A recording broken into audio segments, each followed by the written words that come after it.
Hello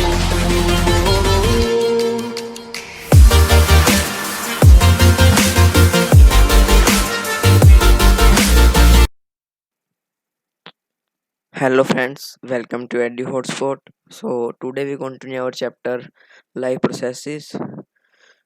हमने इस chapter के 3 पार्ट्स कर लिए थे। एक में हमने न्यूट्रिशन का किया था, एक हाफ पार्ट, और अगले में हमने न्यूट्रिशन ह्यूमन बींग्स किया था, और एक पार्ट में हमने इसका रेस्पिरेशन किया। तो आज हम ट्रांसपोर्टेशन स्टार्ट करेंगे कि ह्यूमंस के अंदर, प्लांट्स के अंदर ट्रांसपोर्टेशन यानी फूड है जहाँ दूसरी जगह कैसे जाता है। सो चैनल को सब्सक्राइब करें, बेल बटन को प्रेस करें, वीडियो को लाइक करें ताकि नेक्स्ट वीडियो की आपको नोटिफिकेशन सबसे पहले मिल सके और आप देख सकें। सो तो आज हम अपने चैप्टर स्टार्ट करते हैं। जिसने भी फर्स्ट और सेकंड और थर्ड पार्ट नहीं देखे, मैं उसका लिंक डिस्क्रिप्शन में दे दूँगा, पहले उसको देखो फिर फोर्थ देखें, और वीडियो ज़्यादा ज़्यादा शेयर करें। तो आज हम करेंगे ट्रांसपोर्टेशन। सबसे पहले इसका आता है कि ह्यूमंस के अंदर ट्रांसपोर्टेशन कैसे, transportation in human beings. Blood transports food, oxygen, waste material in our body. जो ब्लड है वो हमारी बॉडी के अंदर किस चीज़ को ट्रांसपोर्ट करता है? फूड को भी करता है, ऑक्सीजन को भी करता है, और वेस्ट मटेरियल्स को भी करता है। Blood is a fluid connective tissue. Blood एक फ्लूइड कनेक्टिव टिश्यू यानी एक तरह फ्लूइड है, कनेक्टिव टिश्यू है, जो कि blood consist of a fluid medium called plasma. Blood किस चीज़ से? एक फ्लूइड मीडियम कंसिस्ट है, फ्लूइड मीडियम है जिसको हम प्लाज्मा कहते हैं। In which cell are suspended, जिसके अंदर सेल सस्पेंडेड है। Plasma transports food, carbon dioxide, nitrogenous waste in dissolved form. जो प्लाज्मा है वो क्या क्या क्या ट्रांसपोर्ट करता है? वो करता है फूड, कार्बन डाइऑक्साइड और nitrogenous waste in dissolved form, जो कि डिसॉल्व्ड फॉर्म में, जो कि डिसॉल्व फॉर्म में होता है कि उसको ट्रांसपोर्ट करता है। Oxygen is carried out by red blood cells, RBCs कहते हैं, जिनको हम many other substances like salt also transported by the blood. जैसे अदर सब्सटेंस जैसे सोल्ट है तो उसको ब्लड ही करता है। अब सबसे मेन पार्ट आता है इस चैप्टर का, हार्ट। इस चैप्टर का मेन पार्ट है, हमारी बॉडी का भी मेन पार्ट है हार्ट। तो हार्ट को हम पंप भी कहते हैं, our pump of our body. So इसको रीड करते हैं, डिस्कस करते हैं। The heart is a muscular organ which is a big as your fist. Fist क्या होता है कि मुट्ठी कह देते हैं। जितनी आपकी मुट्ठी है ना उतना आपका हार्ट होता है। बंद करके देख लेना, आप कभी भी मुट्ठी बना के देखना हाथ से, जितनी आपकी मुट्ठी होगी ना उतना आपका हार्ट होएगा। तो ठीक है, कभी भी अपनी हार्ट का साइज देना तो मुट्ठी बना के देख लेना। तो यहाँ पे डायग्राम भी है हार्ट का देखो, ये दिखा रहेगा इसमें। ये राइट वेंट आगे दो उसमें एक वेन्स भी होती है, वेंट्रिकल्स। पहले एक बार पढ़ लेते हैं फिर दिखाएंगे diagram. Section view of heart, ये है सेक्शन व्यू होता है हार्ट का। फर्स्ट पॉइंट है oxygen rich blood from lungs comes to thin walled upper chamber of heart on the left atrium. The left atrium relax when it is collecting this blood. ये कहता है जो rich oxygen यानी जिस blood के अंदर oxygen होती है वो लंग्स से आता है। कहाँ पे? थिन वॉल्ड अपर चैम्बर होती है जो उसमें, किस चीज से? लेफ्ट आर्टियम में। अब दिखाते हैं हमको लेफ्ट आर्टियम इसमें डायग्राम में। और लेफ्ट आर्टियम उस टाइम रिलैक्स कर दिया जब वो ब्लड को कलेक्ट करती है। ये देखो यहाँ पे लेफ्ट आर्टियम, जैसे हमारी हार्ट है, ये लेफ्ट आर्टियम है, लेफ्ट वेंट्रिकल है, ये वेन्स है, पुल्मोनरी वेन्स, ये देखो यहाँ पे दिखा रखी हैं। ये आर्टरीज है, ये ओटरा, ये सबसे बड़ी आर्टरी होती है हार्ट की, आर्टरियम भी कह सकते हो आप। तो ये वेना के अपर बॉडी में यहाँ पे आ जाते हैं, यानी कि वो लेफ्ट आर्टरियम से ऊपर आ जाता है ना जब रिच ऑक्सीजन ब्लड होता है जो। So next point is it then contract while the next chamber left ventricle expand. ये कॉन्ट्रैक्ट करते हैं, ये एक तरह से सिकुड़ जाता है, और इससे जो अलग वेंट्रिकल लेफ्ट वेंट्रिकल है वो एक्सपैंड हो जाता है, यानी वो खुल जाता है, एक तरह से एक्सपैंड हो जाता है। So that blood is transfer to it, ताकि ब्लड उसमें ट्रांसफर कर सके। When the muscular left ventricle contract in instant the blood is pumped out of a body. देखो यहाँ पे है, ये लेफ्ट वेंट्रिकल है, अगर ये यहाँ पे कॉन्ट्रैक्ट कर सिकुड़ जाएगा, छोटा हो जाएगा, तो जो उसके अंदर ब्लड है वो तो ऊपर ही जाएगा ना, इसलिए वो पंप हो जाएगा। तो ये देखो जैसे ये है, ये देखो यहाँ पे, अगर पॉसिबल हो सकी तो मैं इसकी एक वीडियो भी डिस्क्रिप्शन में लिंक दे दूंगा वीडियो को, आप उस वीडियो को भी देख सकते हो, वर्किंग ऑफ हार्ट की। तो ये देखो जैसे यहाँ पे लेफ्ट वेंट्रिकल अगर ये कॉन्ट्रैक्ट करेगा, सिकुड़ जाएगा, तो यहाँ पे जो ब्लड होगा ऊपर चला जाएगा, वो पंप हो जाएगा एक तरह से आउट ऑफ बॉडी, एक तरह से हार्ट से बॉडी वहाँ पे प्रॉपर वर्ड नहीं बैठता। Next is deoxygenated blood come from body to upper chamber on the right atrium as it expand. As the right atrium contract the corresponding lower chamber the right ventricle dilates. तो जो deoxygenated blood है जिसके अंदर oxygen यानी कि जो बाद में ब्लड आया यहाँ से ब्लड जाता है, तो कहाँ से कह रहे हैं, राइट एट्रियम से, यहाँ से आता है, वो यहाँ से ब्लड आता है हार्ट के अंदर और इस साइड से जाता है। तो next point is this transfer blood to right ventricle which is turn pump to the lungs for oxygenation. तो जब वो ऊपर से ब्लड आता है राइट एट्रियम से, तो वो राइट वेंट्रिकल ट्रांसफर कर राइट वेंट्रिकल को ट्रांसफर कर देता है और उसके बाद वो उसको लंग्स तक पंप कर देते हैं कि ताकि वो ऑक्सीजनेशन हो सके डीऑक्सीराइड से। Since ventricles have to pump blood into various organs, they have thicker muscular wall than artery do. तो उनको पंप करना पड़ता है ब्लड दूसरे ऑर्गन से, इसलिए वो थिक होती हैं उनसे आर्टिया से ज्यादा, मस्कुलर वॉल्स थिक होती है उनकी। valves ensure that the blood does not flow backward when the artery or ventricle contract. जो वॉल्स होते हैं वो देखते हैं ताकि ब्लड वापस ना आ सके बैकवर्ड, जहाँ पे जाना उससे उल्टा नहीं चल सके जब आर्टरी और वेंट्रिकल्स कॉन्ट्रैक्ट यानी कि जब वो सिकुड़ती हैं। तो देखो ये दिखा रखा है डायग्राम, ये पुल्मोनरी आर्टरीज है, ये पुल्मोनरी वेन्स है, आर्टरीज ब्लू कलर में और वेन्स रेड कलर में। तो ये लंग कैपिलरीज यहाँ की जहाँ पे मिक्स हो गई है, तो वहाँ पे लंग्स कैपिलरीज हो गई है। देखो आप डायग्राम, यहाँ पे भी देखो capillaries in body organ apart from, यहाँ पे मिक्स हो रही है। ये भी वेना केव फ्रॉम बॉडी है, ये आर्टरो है। ये देखो इसमें एरोज में ऊपर जा रहे हैं, नीचे लेके आ रहे हैं। ये देखो आप डायग्राम, ये systematic representation of transport and exchange of oxygen carbon dioxide. इसमें ऑक्सीजन कार्बन डाइऑक्साइड एक्सचेंज हो रही है, ट्रांसपोर्ट हो रही है उनकी। Oxygen enters the blood in lungs. The separation of the right side and the left side of heart is useful to keep oxygenated and deoxygenated blood from mixing. जैसे हमारी जो साइड्स है ना, एक तरफ राइट साइड, एक side left side है heart, ये बहुत यूजफुल है ताकि हम जैसे जो ऑक्सीनेटेड ब्लड है और डीऑक्सीनेटेड ब्लड है उनको मिक्स नहीं हो सके। जैसे मान लो जो डीऑक्सीनेटेड ब्लड है वो राइट साइड में और ऑक्सीनेटेड लेफ्ट साइड में, तो मिक्स तो नहीं हो रहा ना। This is useful in animals that have high energy needs, such as birds, mammals, which constantly use energy to maintain their body temperature. ये बहुत ज़्यादा यूजफुल किसके अंदर है, एनिमल्स के अंदर, जिनको हाई एनर्जी चाहिए और जिनको यानी कि अपनी बॉडी का टेम्परेचर मेंटेन करने के लिए ज़्यादा एनर्जी, इसलिए उनके अंदर ज़्यादा है। जैसे बर्ड्स और मैमल्स हो गए, हम भी मैमल्स में ही आते हैं। एनिमल्स लाइक एम्फीबियंस और many reptiles have 3 chamber heart. हमारी 4 चैम्बर हार्ट होती है, उनकी 3 चैम्बर हार्ट होती है। जो एम्फीबियंस और मैनी रेप्टाइल्स है, जैसे कुछ रेप्टाइल्स है, बहुत सारे amphibians tolerate some mixing of oxygenated deoxygenated blood stream. उनके अंदर थोड़ा बहुत मिक्सिंग हो जाती है ऑक्सीनेटेड डीऑक्सीनेटेड ब्लड की। Fishes on the other hand, जो फिशेज हैं दूसरे हैंड यानी दो जो हैं, हैव ओनली 2 चैम्बर हार्ट। उनके अंदर बस 2 होती हैं। यहाँ पे question, to their hearts and the blood is pump to the gills. जो ब्लड होता है उनको गिल्स में पंप कर देती हैं, वहाँ पे ऑक्सीनेटेड होती हैं and passes directly to the rest of the body. यानी जो उनकी हार्ट 2 चैम्बर होती है उसके बाद वो गिल्स में उनको पंप कर देती है, वहाँ पे ऑक्सीनेटेड होती है और उसके बाद वो रेस्ट ऑफ बॉडी में यानी दूसरी जो पार्ट है बॉडी उसमें चले जाते हैं आगे बॉडी के पार्ट्स में। तो नेक्स्ट है double circulation. The majority of mammals utilize a double circulatory system. This means we have 2 loops in our body in which blood circulate. One is oxygenated meaning oxygen rich, and the other is deoxygenated meaning it has no oxygen but a lot of carbon dioxide. तो double circulation क्या होती है, जैसे हमारे humans के अंदर 2 circulation होती है, एक दो होती है। उसके अंदर एक तो है कि जिसमें ऑक्सीजन रिच हो ब्लड, और एक है जिसके अंदर कार्बन डाइऑक्साइड हो बहुत ज्यादा, यानी उसके अंदर ऑक्सीजन नहीं हो। तो अब आते हैं ट्यूब्स, ब्लड वेसल जी। तो ब्लड वेसल्स आती हैं 2 3 आर्टरीज और veins. Arteries are the vessels which carry blood away from heart to various organs of the body. Arteries होती हैं वो वेसल्स होती हैं जो हार्ट से दूसरे ऑर्गन्स में लेते हैं, जैसे हमारे हार्ट से हमारे हैंड में, लेग में, यहाँ तक ब्रेन में, यहाँ तक ले जाती हैं। Since the blood emerges from heart under high pressure, the arteries have thick and elastic walls. ताकि क्योंकि हार्ट से बहुत ज़्यादा हाई प्रेशर पे चलता है ब्लड, इसलिए उनकी वो थिक होती हैं और इलास्टिक वॉल्स होती हैं। तो नेक्स्ट है veins. Veins collect blood from different organ bring back to heart. Veins क्या करती हैं, जैसे हमारे ब्रेन में या हैंड में जो ब्लड है उसको वापस हार्ट में ले जाती है। आर्टरीज उससे पोजिट करती हैं।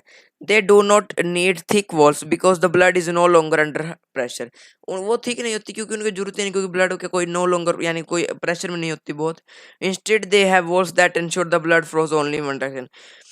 उनके पर उनके ब्लड एक ही तरफ डायरेक्शन फ्लो करते हैं। ऐसे नहीं होता कि जैसे जो वेन्स है तो वो ऐसे तो नहीं कर सकते कि हार्ट से हैंड में ले जाए, उनका एक ही काम है कि वो हैंड से हार्ट में ले जाएंगी। सो नेक्स्ट है capillaries. On reaching an organ or tissue, the artery is divided into smaller and smaller vessels. जो जैसे हमारे हार्ट से कहीं पे ब्लड ले गई तो आर्टरीज आगे स्मॉल स्मॉल वेसल्स में कन्वर्ट हो जाती है to bring blood in contact with individual cell, ताकि हर एक सेल है जो भी बॉडी का उसके साथ वो कांटेक्ट में आ सके। The smallest vessels have walls which are one cell thick and are called capillaries.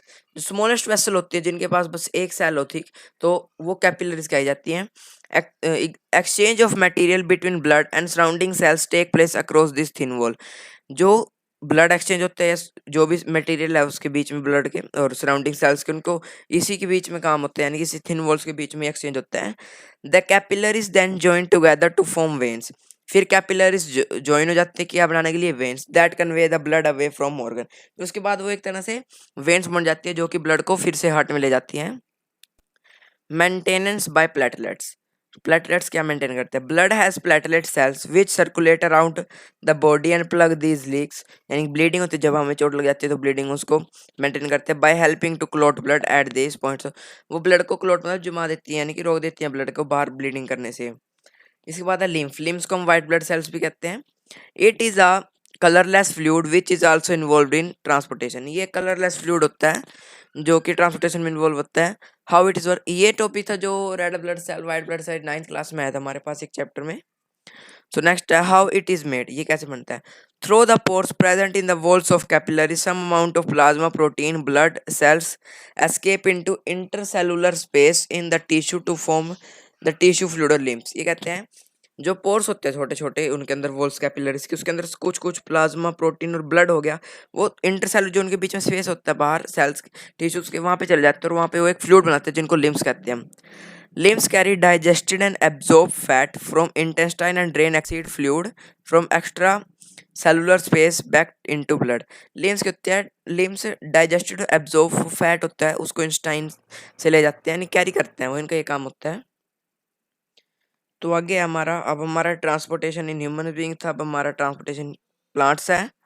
So in highly organized plants there are two differents of conducting tissue. जो प्लांट्स जो हाईली ऑर्गेनाइज्ड प्लांट्स होते हैं उनके अंदर दो डिफरेंट कंडक्टिंग टिश्यू होता है। एक तो होता है जाइलम, एक होता है फैलम। जाइलम क्या होता है, xylem conduct water and mineral obtain from soil, यानी कि जो रूट्स के वाय होता है to the rest of the plant. Xylem क्या वाटर और मिनरल्स को कंडक्ट करता है, और फैलम किसको, फूड मटेरियल को, जो कि लीफ से दूसरे पार्ट में ले जाता है। जाइलम में जो होता है वो सोयल से ले जाता है, यानी कि जाइलम जो सोयल से ले जाता है रूट्स के थ्रू वाटर और मिनरल्स दूसरे पार्ट्स में प्लांट के, और फाइलम कहाँ से लेके जाता है, फाइलम लेके जाता है लीफ से दूसरे पार्ट्स में फूड मटेरियल को, यानी जो फूड बनाता है। तो अब जाइलम है, the xylem moves water and minerals obtain from the soil, जो मैंने आपको अभी बताया। फैलम भी वही जो यानी फूड ले जाता है लीफ से। तब आता है transport of water. Water and minerals are transported through xylem cell from soil to leaf.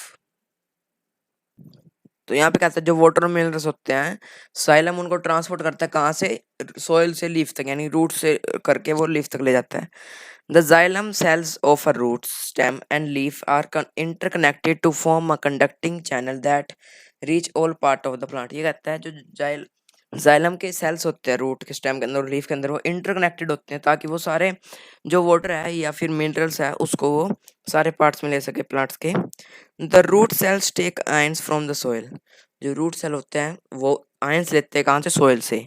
This creates a difference between the concentration of ions of roots and soil. ये डिफरेंस बना देते हैं किसी भी कंसंट्रेशन जो कि सोइल और roots के अंदर है ions. Therefore there is a steady movement of water into xylem. वहाँ पे स्टेडी मूवमेंट होती है जाइलम की। And Osmoto osmotic pressure is formed and water and minerals are transferred from one cell to another cell due to osmosis. एक osmotic pressure वहाँ पे बन जाता है जो कि वाटर मिनरल्स को दूसरे एक सेल से दूसरे सेल में ट्रांसपोर्ट करता है, किसकी वजह से? ओसोमोसिस की वजह से। The continuous loss of water take place due to transpiration. जो ट्रांसपिरेशन होती है कि वो वाटर लूज करते हैं, बहुत ज़्यादा लॉस्ट होता है water. Because of transpiration suction pressure is created as a result for which water is forced into xylem cells of roots. The effect of root pressure of transportation is more important in night while during a day. Transpiration pull becomes a major difference force. ये कहते हैं जो transpiration की वजह से वहाँ पे एक सक्सेशन प्रेशर बन जाता है, जिसकी वजह से जो वाटर उसको फोर्स किया जाता है जो एक्साइलम सेल है रूट्स की, और उसका इफेक्ट एक्साइलम सेल का यानी जो पड़ता है, जो उसका सक्शन प्रेशर की वजह से इफेक्ट करता है रूट प्रेशर होता है ना जो ट्रांसपोर्टेशन की प्लांट्स में, वो बहुत ज़्यादा इंपॉर्टेंट रहता है नाइट में, दिन के बजाय वाइल ड्यूरिंग डे। तो आगे पढ़ते हैं हम ट्रांसपिरेशन होती है। The loss of water in the form of vapour from their aerial parts of the plant is known as transpiration. Transpiration कहते हैं जो लॉस ऑफ वाटर होता है किसकी फॉर्म में? वेपर की फॉर्म में, उस जो कि उसके एरियल पार्ट्स हो जाते हैं प्लांट के, उसे हम ट्रांसपिरेशन कहते हैं। It help in absorption and upward movement of water and minerals dissolve in it from root to leaves. ये किसमें हेल्प करते हैं कि तो एब्जॉर्ब करने में, और अपवर्ड मूवमेंट की वो रूट से ऊपर लीव्स तक जाए, उसमें हेल्प करता है। It also help in it also help in temperature regulation, क्योंकि टेम्परेचर रेगुलेशन भी करता है, देखता है कि टेम्परेचर बढ़ रहा है घट नहीं रहा है। तो आगे है transport of food and other substances. अब फूड और अदर सब्सटेंस क्या ट्रांसपोर्ट होते हैं? अब आते हैं पहले एक्साइलम के बारे में पढ़ा, फाइलम में। Phloem transport food material from leaf to different part of plants. Phloem क्या करता है? फूड मटेरियल को ट्रांसफर करता है, कहाँ से? लीफ से दूसरे पार्ट्स तक प्लांट के। The transportation of food in phloem is achieved by utilizing energy from ATP. जो ट्रांसपोर्टेशन फूड होती है कहाँ किससे कौन सी एनर्जी होता है? एटीपी, जिसको हम एडिनोसाइन ट्राइफॉस्फेट कहते हैं, जो कि एडीपी से बनता है, adenosine diphosphate, which help in creating osmotic pressure that transport food from area of high concentration to low concentration. वहाँ पे वो ऑस्मेटिक प्रेशर बनाते हैं, जिससे जहाँ पे ज़्यादा फूड है और वहाँ से वो जहाँ पे कम फूड है वहाँ पे ट्रांसपोर्ट कर देता है, high concentration to low concentration कर देता है। The transport of soluble product of photosynthesis is called translocation. जो ट्रांसपोर्ट होती है सोल्यूबल फूड की जो कि फोटोसिंथेसिस से बना है, उसको हम ट्रांसलोकेशन कहते हैं। और कहाँ पे occur होता है? ये वेस्कुलर टिश्यू में होता है, जिसको हम फाइलम कहते हैं। Beside the product of photosynthesis, the phylum transport amino acid and other substance। जो प्रोडक्ट फोटोसिंथेसिस से बना उसके अलावा जो अमीनो एसिड है और दूसरी सब्सटेंस है उनको फाइलम ट्रांसपोर्ट करता है। The translocation of food and other substance take place in severe tubes with the help of adjacent companion cell both in upward and downward direction। तो यहाँ पे था जो ट्रांसपोर्टेशन किसकी हेल्प से होते हैं? सीवियर ट्यूब्स के, जो किसकी हेल्प लेते हैं? कंपेनियन सेल्स की, अपवर्ड डाउनवर्ड में। तो हमने इसके अंदर न्यूट्रिशन कर लिया, रेस्पिरेशन कर लिया, ट्रांसपोर्टेशन कर लिया, अब एक्सक्रीशन करेंगे। तो excretion is the process by which metabolic waste is eliminated from organism. जो भी मेटाबॉलिक वेस्ट है बॉडी के अंदर उसको एलिमिनेट करने के लिए उस जो प्रोसेस लगता है उसको हम एक्सक्रीशन कहते हैं। तो सबसे पहले हम ह्यूमन बींग्स के अंदर पढ़ेंगे ह्यूमन बींग्स के अंदर एक्सक्रीशन कैसे होती है। The excretory system of human beings includes a pair of kidney, a pair of uterus, a urinary bladder and urethra। तो जो सिस्टम है एक्सक्रीटरी सिस्टम है उसमें क्या क्या होता है? एक तो पेयर ऑफ किडनीज होती है, पेयर ऑफ यूट्रियस होता है, यूरिनरी ब्लैड होता है, यूरेथ्रा होता है। तो सबसे पहले kidney. Kidney are located in abdomen. Abdomen में क्या होती है? स्टमक होती है, लीवर आ जाता है, और kidney. One on either side of backbone. एक यानी कि जो बैकबोन है उसकी इधर साइड पे, दूसरी साइड पे। Urine produce in kidneys. जो यूरिन किडनी के अंदर प्रोड्यूस होता है passes through the ureters ureters into urinary bladder where it is store until it is lead through urethra. तो जो कि यूरिन प्रोड्यूस होता है किडनी के अंदर वो कहाँ से पास करता है?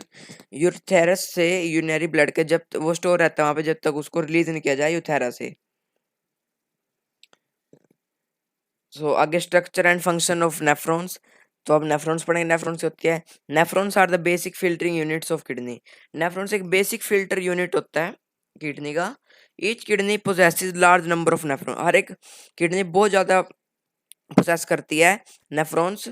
एक्चुअली 1 to 1.5 मिलियन इतने वो करती है possess. The main component of nephrons are glomerulus, Bowman's capsule and a long granular tubule. तो अब इसका डायग्राम भी हमारे पास देखें, स्ट्रक्चर है नेफ्रॉन्स का। तो इसमें बताया ट्यूबुलर पार्ट ऑफ नेफ्रॉन है, ये जो कलेक्टिंग डक है यहाँ पे देखो, ये ब्रांच ऑफ रीनल आर्टरी है, renal artery branch of renal veins, ये देखो ब्लू कलर में वेन्स है, रेड में आर्टरीज। ये ब्राउसमैन कैप्सूल है, देखो आप इसका स्क्रीनशॉट लेना चाहते हो आप ले सकते हो। तो आगे फंक्शनिंग पढ़ते हैं नेफ्रॉन्स की।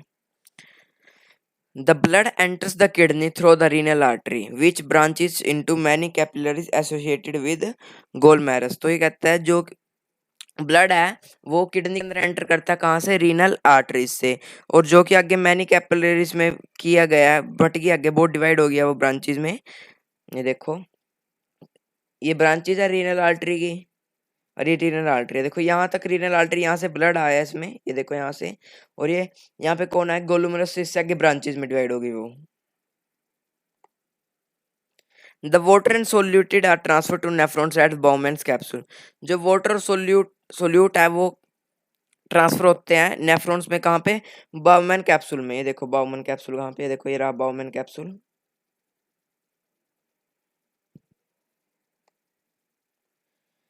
In the promaxil tube, some substances such as amino acid, glucose, salt are selectively reabsorbed and unwanted molecules are added in the urine। जो आपकी प्रोमैक्सियल ट्यूब है उसके अंदर क्या क्या स्टोर होता है, यानी अमीनो एसिड हो गया, ग्लूकोज हो गया, सोल्ट होता है, रीअब्सॉर्ब होते हैं, तो जो अनवांटेड होंगे यूरिन के अंदर जाता है। ये देखो आप,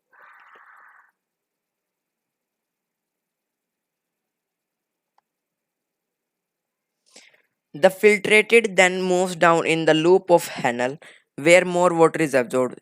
फिर इसके बाद वो कहाँ पे जाता है, लूप ऑफ हैनल में चला जाता है जहाँ पे वाटर एब्जॉर्ब होता है ज़्यादा। From here the filtrate moves upward into the distal tubule and finally to the collecting duct। collecting duct collects urine from many nephrons। फिर उसके बाद वो collecting duct के अंदर चला जाता है जो मैंने दिखाया था साइड में था। फिर उसके बाद वहां से वो collecting duct से जो भी nephrons उनके अंदर से यूरिन कलेक्ट कर लेता है। The urine formed in each kidney enters a long tube called utera। From utera it gets transport to the urinary bladder then to the यूटेरा। फिर वो यूटेरा में चले जाते हैं और उसके बाद वो ट्रांसफर हो जाते हैं यूनरी ब्लड में, उसके बाद यूथेरा में। तो इसके बाद है, तो अब है एक्सक्रीशन इन प्लांट्स, ये हमारा लास्ट टॉपिक है इस चैप्टर का। तो प्लांट्स में एक्सक्रीशन कैसे होती है, plants get rid of excess of water by transpiration. जैसे जो ज्यादा वाटर है तो उसकी बाहर हो जाता है ट्रांसपिरेशन से।